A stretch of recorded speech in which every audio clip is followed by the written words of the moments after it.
Um documento histórico. A entrevista.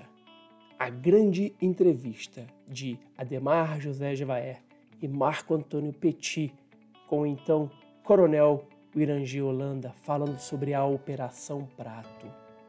Foi a partir dessa entrevista que todo o caso, toda a Operação Prato veio à tona.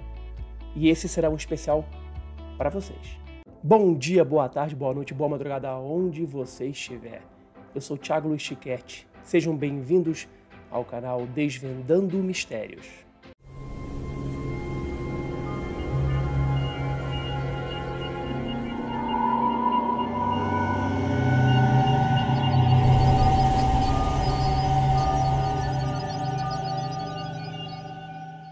Trago para vocês um documento histórico.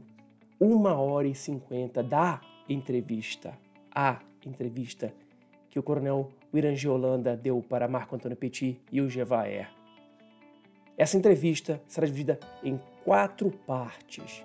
Durante 4 sexta-feiras, vou colocar no meu canal para que você tenha acesso a esse documento incrível de alguém que foi o chefe da investigação secreta da Força Aérea Brasileira lá em 1957, dos casos de ataques de objetos voadores não identificados contra pessoas. O caso ficou conhecido como o caso Chupa-Chupa, a Operação Prato. Então vem comigo, a partir de hoje, a primeira parte dessa incrível entrevista do coronel Irangê Holanda para Marco Antônio Petit e Jevaer. Essa, como eu falei, é uma entrevista histórica, em detalhes. E são vídeos como esse que você vai encontrar aqui no meu canal. Vídeos inéditos e exclusivos, entrevistas inéditas e exclusivas. E para você não perder nada, se inscreva no canal. Marque também o sininho para sempre que tiver um vídeo novo você ser avisado. Deixe também o seu like nas centenas de vídeos que temos aqui. E deixe também o seu comentário. Eu quero saber a sua opinião, a sua sugestão. Quero saber o que você pensa. E compartilhe o canal, compartilhe esse vídeo, compartilhe todos os outros vídeos. Quem sabe a gente chega até o final do ano com 20 mil inscritos. Vamos então para a primeira parte de uma entrevista de enorme repercussão nacional naquela época. A primeira parte da entrevista de Irangê Holanda para Petit e Jevaer. Mas, coronel, o senhor se reformou da Força Aérea Brasileira em 1992, 5 anos atrás. Não me passou pela cabeça de vir antes, conversar com os ufólogos e relatar isso? Eu sempre conversei muito com ufólogos, sempre conversei muito com o Banco Prete, sempre quando ele vinha ao Brasil entrava em contato comigo, com Irene Grant, com o Rafael Semperi Durá, com vários ufólogos, tá? Mas nunca eu, de modo próprio, se eu quero falar na televisão ou não, nunca me pediram que escrevesse isso, que fizesse um livro, que escrevesse alguma coisa. Nunca me interessou. Nunca me motivou isso. Não. Hoje, eu já penso diferente. Eu acho que já deve ser dito alguma coisa. O senhor acha que esse assunto deve ser espalhado? Deve ser explicado. Ah, é o que eu te disse, vou fazer 60 anos. Daqui a pouco eu estou com 60, daqui a pouco, se eu chego a 70, se não, morreu o coronel e acabou. Perfeito. Tá? E por que o senhor procurou a revista UFO para dar essas declarações? O senhor confia que a revista vá fazer um trabalho de divulgação do que o senhor está falando sem distorção? Veja bem, eu vou falar de Jevaer. Há muitos anos atrás, em 1970, nessa época, mais ou menos 77, 78, por aí, estive conversando com o Jevaer. 87, 88. Por aí. Estive conversando com o Jevaer e não pude autorizar que se publicasse nada. Conversamos, mas não, sem autorização para publicação nenhuma. Tá certo? Isso foi obedecido. Ok? Então, anos depois, a coisa tinha mudado. Eu já estava na reserva, eu já podia falar sem complicação, tá? Sem problemas imediatos para minha força e para mim mesmo. E por saber da seriedade da revista UFO, do Jevaer e dos amigos com quem eu sei, tá, que colaboram com a revista, eu conheço alguns, me dá mais tranquilidade de falar, se não há sensacionalismo, não há a conotação de sensacionalismo e publicar uma matéria por simples motivo de venda, vender o assunto, e sim publicar para esclarecer o assunto. Perfeitamente, muito obrigado. Não há interesse monetário nisso. Coronel, como é que tudo começou? Como é que foi o estupim inicial? Primeiro, assim, como foi o seu interesse pela ufologia? Foi anterior à Operação Prato? Não, veja bem, em 1952, 53, eu tinha 12 anos, para 13 anos, e estava na janela da minha casa em Belém e apareceu um objeto muito grande, tá? Uma luz muito grande sobre a cidade. Eu vi, e no dia seguinte, estava publicado no jornal que tinha parado, inclusive, em cima de uma federação de escoteiros, Federação Educacional Infanto-Juvenil, em Belém, FEIJ, F-E-I-J.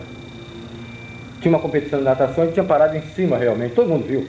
Aí, olha, garoto, eu vi uma coisa e no dia seguinte estava no jornal. E aquilo despertou seu interesse? Eu sempre acreditei em vida extraterrena, sempre acreditei na possibilidade de que eles tivessem a curiosidade de estar nos observando, nos investigando, uma forma, num planeta com vida, alguma coisa de uma inteligência fora e estivesse observando, mesmo que o contato não fosse franco. O senhor chegou a entrar na aeronáutica por causa desse seu interesse pela vida fora da Terra? Sempre tive uma paixão muito grande pela aviação e pela vida militar. E como aviador, da FAB, o senhor foi chefe do serviço de intendente do primeiro comar? Foi. Quais eram as suas atribuições dentro desse cargo? Ela dava o suporte, todo o suporte administrativo e financeiro para as ações do comando. E quanto à seção de operações de serviços de informação, conhecido como A2 Aeronáutica, da qual o senhor foi chefe também? Ah, sim, está muito ligada à segurança do Estado, certo? Muito ligada à segurança do Estado. Combate aos movimentos subversivos, ideias xenófobas que chegavam aqui, e aquela efervescência logo após a Revolução de 64, as ações de terroristas e grupos de Partido Comunista, essas outras coisas que a gente tinha que estar combatendo isso, era a segurança do Estado. Consta do seu currículo também uma função bastante interessante. O senhor foi chefe do Serviço de Operações Especiais de Selva. O senhor deve ter um monte de experiências interessantes para contar a respeito disso. A Força Aérea, ela tinha uma ideia antiga de fazer um colar de fronteiras. Era a ideia de um brigadeiro que tinha muito conhecimento da Amazônia, uma pessoa inteligentíssima, o brigadeiro Camarão, João Camarão Teles Ribeiro. E ele tinha essa ideia da formação de um colar de fronteira, ou seja, de 200 e 200 quilômetros na orla da fronteira, um campo de pouso com uma missão religiosa, protestante ou católica, e um grupo de índios, uma assistência, uma pista de pouso, um grupo de religiosos para darem a assistência e a FAB dando suporte a tudo isso. Eu, como paraquedista, eu tinha também essa maior facilidade, maior adaptabilidade a esse tipo de missão. Teve muitas missões na muitas selva. Missões na selva. Conheceu muitos índios. Muitas tribos, muitos índios, abri muitos campos. Aculturados. Aculturados, não aculturados. E a gente sempre trabalhava em algumas missões, muito em contato, sempre coadjuvando as ações do Paraçá. Tá? Meu grupo é o Paraçá? Paraquedista de salvamento, Search and Rescue. Search and Rescue. Paraquedista de salvamento, paraquedista do SAR, Search and Rescue, serviço de salvamento. O senhor tomou conhecimento de algum tipo de descoberta ligada à arqueologia, ou alguma observação feita por militares na Amazônia, ligada a esse tipo de problema? Sim, alguns colegas, principalmente um que me lembro que relatou que sobrevoando no meio da selva ficou surpreendido por uma formação piramidal. Estava coberto por vegetação e parece que ali tinha havido algum núcleo de alguma civilização muito antiga e que, abandonada, a selva tomou conta. Tá? Mas havia uma formação piramidal nítida, com ângulos perfeitos de uma pirâmide. Isso aí foi encontrado, observado aonde? No Amazonas. No estado do Amazonas? Não posso te precisar exatamente, mas foi, se não me engano, na região do rio Javari. Foi me relatado isso pelo coronel Valério. Está vivo ainda.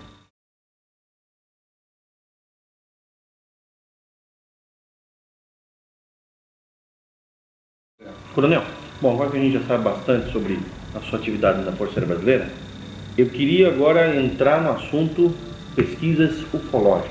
A sua primeira participação numa pesquisa ufológica oficial dentro da Força Aérea foi a Operação Prato ou já houve alguma coisa antes disso? Não, de minha parte não. Eu nunca... Minha atividade era exatamente segurança do Estado, tá? As coisas que envolviam comprometimento da segurança nacional, tá? Então a gente tinha ações contra, se diz Partido Comunista, essas formações de guerrilha, esses grupos que faziam assalto a banco e sequestro, essas coisas. Agora, a questão ufológica, o senhor já tinha conhecimento dos casos acontecendo pela Amazônia? Sim, claro. A gente ouvia falar sobre isso. Elas representavam de alguma maneira interesse ou preocupação por parte das Forças Armadas de que fossem uma ameaça externa também à soberania nacional? Não, como ameaça externa não. Era apenas encarado como um fenômeno que é até duvidoso. Alguns oficiais, a maioria deles, como uma coisa até duvidosa. E alguns até faziam muita gozação a respeito disso. Faziam muita brincadeira a respeito disso.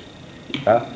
A sorte dessa Operação Prato sair é que o comandante na época tinha interesse disso e acreditava nisso. Quem era o comandante? Protásio Lopes de Oliveira, brigadeiro comandante 1º Comando. Está vivo ainda? Está, eu acho que está. Mora em Belém. E como é que surgiu a ideia da Operação Prato? Foi uma ideia sua? Foi uma ideia do comandante? Não. Foi uma coisa do governo? Eu não estava em Belém nessa época. Tá? 77? 77. Eu estava servindo em Belém, mas estava fazendo um curso em Brasília. Quando eu retornei do curso, me apresentei ao meu chefe da segunda sessão e ele me perguntou se eu acreditava em disco voador. Eu não sabia nem que estava ocorrendo essa operação. Esse chefe era o Coronel Camilo Ferraz de Barros. Ele perguntou se você acredita em disco voador? Eu acredito. Aí ele disse, então agora você está encarregado desse caso. Aí me deu a pasta com o início da operação para que eu tomasse conta do assunto e ficasse encarregado do caso. De onde veio a ideia da operação chamar-se Prato? De quem veio essa ideia? Essa ideia, eu dei esse nome porque o Brasil é o único no mundo, única nação no mundo que chama disco voador de disco voador. O francês chama de soucoupe volante. Soucoupe é pires. Soucoupe, pires voador. O português chama de prato voador. O espanhol chama de platilho volante. Tá? O inglês chama de flying saucer. É o pires. Eu sabia até como é que o russo chama também, mas não é disco voador. Não é. Tá? Então tudo é relativo a pires. Tá? Como a gente nomeia algumas operações, é uma espécie de código, e esse não podia ficar muito afastado da finalidade real da operação, não se poderia chamar a operação disco voador. Também não queria chamar de pires voador. E Não. Ficou mais um primo parecido dele, o Prato. Prato. Agora, o senhor disse que o senhor recebeu uma pasta desse seu chefe, quer dizer que já havia então em andamento alguma investigação a respeito? Sim, quando eu cheguei os agentes já tinham sido enviados para investigar. Por quê? Porque essa coisa estava acontecendo muito na região de Colares. É uma ilha que pertence ao município da Vigia, é uma ilha no litoral, já no Água Salgada, no litoral do Pará, frente à Baía do Marajó. O prefeito de Colares, da Vigia, mandou um documento, um ofício, para o comandante do 1º Comando, porque essa coisa estava incomodando muito os pescadores. É uma vila de pescadores aquilo ali. E estava incomodando muitos pescadores. Eles não conseguiam mais exercer atividade, não conseguiam pescar. Porque os sobrevoados voavam em torno das embarcações. Às vezes alguns até mergulhavam do lado da embarcação. Tá? Então, e passavam a noite, acendiam fogueiras e soltavam muitos fogos. Os fogos de São João. Para afugentar os insetos. Quando havia o sobrevoo, eles Então a população apavorada, ele pediu, como era coisa do ar, ele se dirigiu ao comando do primeiro comar, pedindo providência. E o brigadeiro mandou que fosse investigar. Houve em algum momento participação de Brasília nisso? Quer dizer, houve a instrução de Brasília para que fosse averiguado?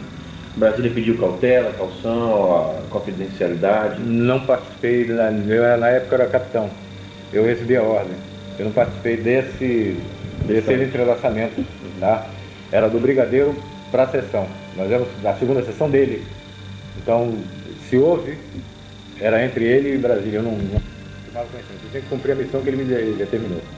Voltando então ao fato, o senhor recebeu uma pasta com informações e passou a dirigir a Operação Prato. Como é que o senhor estruturou, em que divisões, e quantas pessoas, em quantas missões? Como é que o senhor, enfim, organizou a Operação Prato para conduzi-la?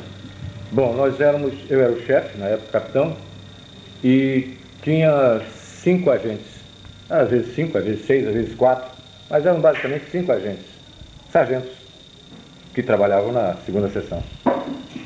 E a gente, no local, quer dizer, em campo, a gente dividia, às vezes, a equipe em 2, 3 equipes, para 2 ou 3 posições de observação. Claro que em contato com o walkie-talkie, tá? Comunicação rádio. Os objetivos eram observar um disco voador, fotografar, atirar no disco voador, enfim. E realmente tirar a prova, botar a claro isso, tá? Porque todo mundo falava. Aí apelidaram logo essas coisas que estavam acontecendo, apelidaram o chupa-chupa, tá? E ficou conhecido na época como chupa-chupa. Mas a Força Aérea precisava saber o que estava realmente acontecendo. O que era isso que estava acontecendo no espaço aéreo brasileiro? Porque nós temos a responsabilidade sobre o espaço aéreo brasileiro, como Marinha sobre a água territorial brasileira, o mar territorial brasileiro. E o Exército, a parte de segurança de terra, a nossa parte tinha que ser cumprida. E qual é a origem, vamos dizer assim, desse nome? O que motivou, vamos dizer assim, esse tipo de denominação por parte da população em relação ao fenômeno? Bom, havia uma série de relatos de pessoas que tinham sido atingidas por uma luz e que julgavam que ele estivesse sugando o sangue das pessoas, porque realmente, depois a gente foi verificar, tinham algumas, principalmente mulheres, no seio esquerdo, uma marca, como se fosse 2 furos de agulha, tá? E em torno, uma mancha castanha, como se fosse uma queimadura de iodo, tá? As pessoas diziam que tinham sido sugadas, o sangue tinha sido sugado, uma parcela pequena do sangue tinha sido retirada. Então passaram a apelidar de chupa-chupa por causa desse fato. Porque uma luz vinha e incidia sobre a pessoa, e normalmente nas mulheres do seio esquerdo, homens no braço, na perna. Qual era a proporção? Quantas mulheres para quantos homens em média? Mais ou menos 8 para 10, em 10, 8 mulheres. Verdade. Em 10 casos, 8 mulheres mais E ou vocês menos. documentaram os efeitos físicos, as marcas, as pessoas, foi tudo documentado? Foi visto, foi analisado, foi visto por médicos, tá? Tanto Médicos civis como faziam parte da operação? Alguns foram conosco, não me lembro o nome deles. Quando vocês começaram as suas vigílias, então, e tiveram logo de imediato, aliás, o que aconteceu, as comprovações, as filmagens, alguma coisa assim? Não, eu vou te dizer, sinceramente, eu entrei como advogado do diabo. Eu entrei para desmistificar isso, para dizer que essa coisa não existia, que era vamos dizer, uma alucinação coletiva, que alguma coisa estava sendo vista que não era realmente nada de extraterrestre. Tá? O senhor imaginava que fosse o quê? Não sei, aves, a plumagem de uma coruja refletida refletindo a luz da lua, alguma coisa dessa natureza. Mas tá? nunca que fosse Nunca sério. podia imaginar até que fosse, mas não acreditava que estivesse vendo isso. E eu fui para ver se era realmente isso. E em quanto tempo o senhor teve essa confirmação? Eu passei 2 meses respondendo não para o meu comandante. Eu quando voltava, passava uma semana e voltava no fim de semana para conviver um pouquinho com a família. O senhor passava semanas inteiras No mato. Tá? E voltava fim de semana e a minha resposta para o comandante era não. Ele perguntou, você viu alguma coisa? Não. Eu vi luzes. mas nunca vi luzes que piscavam, passavam abaixo assim, mas nunca, nada, era realmente muito estranho. Mas eu não podia dizer o que era. Não vi. Eu via luz, mas eu vi luz, não sei o que é isso. E ao menos isso durante a noite? Durante a noite. Durante o dia, vocês tinham alguma atividade também incorporada ao projeto? Também. Operação Prato? Entrevistas, a gente ia procurar ver as pessoas, entrevistar, preparar os locais onde a gente poderia ir de noite. Eu sabia que na noite anterior apareceu em tal lugar. A gente tinha várias informações a respeito daquele lugar, então provável incidência seria naquele lugar. E a gente se deslocava para lá. No lugar mais provável do acontecimento. Vocês tinham também acompanhamento do fato, coletando informações das testemunhas? Isso. Sempre fazendo, botando o nome da pessoa, para colocar no relatório. Um formulário próprio, um procedimento, uma metodologia de coleta. Isso. E a gente sempre botava o nome da pessoa, a localidade, o horário, como foi, descrição de cada fato de perfil. Tá? Na mesma localidade aconteceram 3 casos naquela noite. A gente ouvia as 3 pessoas. Que tipo de descrições que as pessoas davam, as mais comuns? Não. Tinha algumas estranhas e que a gente foi depois comprovar que tinham acontecido. Desmaterialização de parede inteira, de telhado. Como assim? A primeira senhora que eu entrevistei em Colares, eu tinha saído de helicóptero de Belém para Colares. Pousamos em Ibituba para colher uns dados, fica perto de Colares. E decolamos de helicóptero para Colares. Chegamos em Colares e eu fui ouvir uma senhora que tinha sido queimada por esse tal do chupa-chupa que falava. Eu vi, realmente, ela me fez a exposição do seio esquerdo, tinha marca, como eu descrevi, marca castanha, como se fosse uma queimadura, e 2 pontos, tá? De perfuração, às vezes era 1 ponto, tá? Quando nós estávamos conversando com ela, ela me descreveu que estava sentada numa rede, fazendo uma criança dormir, tá? E de repente o ambiente começou a mudar de temperatura. Começou a ficar uma temperatura estranha. Ela achou esquisito aquilo, mas nunca ia imaginar o que queria ocorrer a seguir. Ela, deitada na rede, viu que a telha começou a ficar avermelhada, como se você tivesse chegado um charuto numa folha de papel. Ela foi ficando avermelhada, depois ficou vendo o céu. A telha desapareceu. Ficou como se fosse um vidro. Ela via o céu. Tá? Ela via do outro lado, ela estava vendo as estrelas. Tá? Aí eu fiquei mais preocupado ainda, fiquei mais curioso ainda. E esse povo parecia ser sincero. E desse buraco que ela falou, que apareceu lá, veio uma luz verde, primeiro, que ela ficou meia dormente, e logo em seguida um raio vermelho. Uma luz vermelha, um raio vermelho. E atingiu o seio dela? O seio dela, seio esquerdo. Sempre do lado esquerdo? A maioria das vezes do lado esquerdo. Na hora que nós estávamos falando, que ela estava explicando isso, uma menina disse: olha, está passando aqui em cima. Em aviação a gente divide o céu em 8 partes, tá? Por questão de meteorologia. Ou seja, o céu com 0/8, ele está claro, sem nuvens nenhuma. Com 1/8 tem poucas nuvens, 2/8, até 8/8 está completamente cheio de nuvens, tá? Nesse dia o céu estava com, vamos dizer, 5/8, quase todo coberto. No buraco, quando eu saí da casa, eu estava conversando com essa senhora.